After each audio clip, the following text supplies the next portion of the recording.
dove noi siamo la causa santa della civiltà.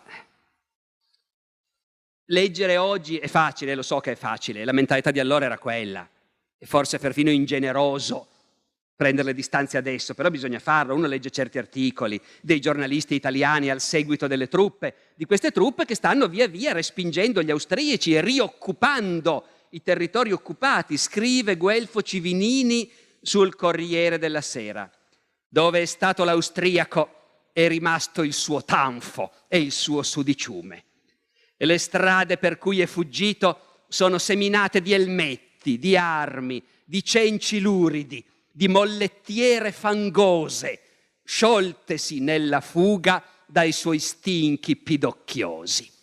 Non sembra di battere le strade della ritirata di un esercito, ma quelle per cui un'invasione di zingari è stata scacciata dai suoi fetidi accampamenti.